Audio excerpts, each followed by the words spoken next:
একটি মেয়ে তার শ্বশুর বাড়ি থেকে কাঁদতে কাঁদতে তার বাবার কাছে এসে অভিযোগ করে বলল, বাবা তুমি কোন ঘরে আমাকে বিয়ে দিয়েছো? বাবা জিজ্ঞাসা করলেন, কি হয়েছে মা? জামাই কি তোমার সাথে খারাপ ব্যবহার করে? মেয়েটি উত্তর দিল, তোমার জামাই তো 2 মাস পর পর বাড়ি আসে। আসল সমস্যা তো আমার শাশুড়ি, সারা দিন শুধু এটা করো ওটা করো বলে ঘ্যান ঘ্যান করে, সকাল থেকে রাত পর্যন্ত খালি খিটখিট করে, আমার একদম ভালো লাগে না। বাবা বললেন, এই বয়সে মানুষ একটু এমন করেই থাকে। মেয়েটি বলল, না বাবা, ওই বুড়ি যতদিন না মরছে আমি আর ওই বাড়িতে ফিরে যাব না। বাবা বললেন, এসব বলতে নেই মা।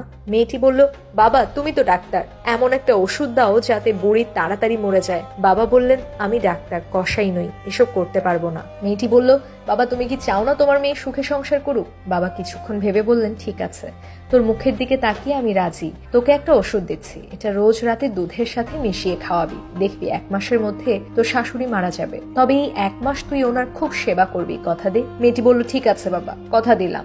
মেয়েটি ওষুধ নিয়ে খুশি মনে শ্বশুর বাড়ি ফিরে গেল।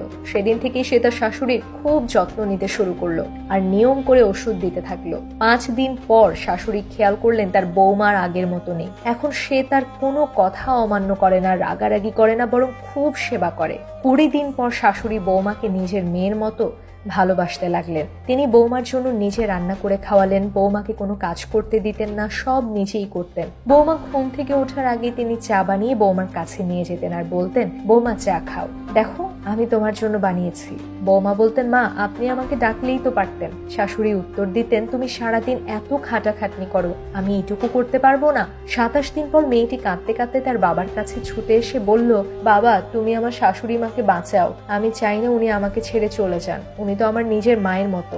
বাবা বললেন, চোখের জল মোছমা, আমি জানতাম তুই একদিন নিজের ভুল বুঝতে পারবি, তাই তোকে কোনো বিষ দেইনি। ওটা খেলে তো শাশুড়ির কোনো ক্ষতি হতো না, বরং শরীরে পুষ্টি হতো। জামা সুখে সংসার কর। মেয়েটি তার বাবাকে জড়িয়ে ধরে কেঁদে ফেলল। এই গল্পের মূল বার্তা হলো, সত্যিকারের সম্পর্ক তৈরি হয় সম্মান, সহানুভূতি এবং ভালোবাসার উপর ভিত্তি করে। আপনি যদি কাউকে আপন করে নেন, তিনিও আপনাকে আপন করে নেবেন। জীবনের সবচেয়ে মূল্যবান সম্পদ হলো সম্পর্ক, আর সেই সম্পর্ককে যত্ন দিয়ে রক্ষা করাই আমাদের প্রধান কাজ। সংসারে সুখ পেতে হলে আগে অন্যকে সুখ দিতে শিখুন।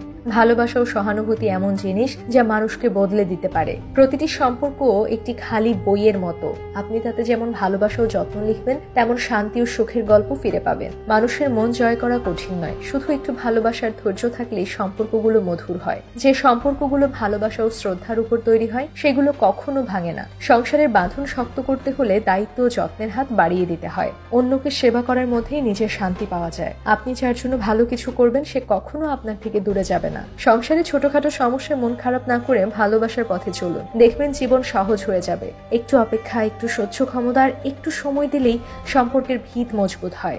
দেখবেন সবকিছু ঠিক হয়ে যাবে। জীবনের পথে ভুল হবেই, কিন্তু ক্ষমার ভালোবাসাই পারে সেই ভুলগুলো শুধরে সম্পর্ককে আরো সুন্দর করে তুলতে।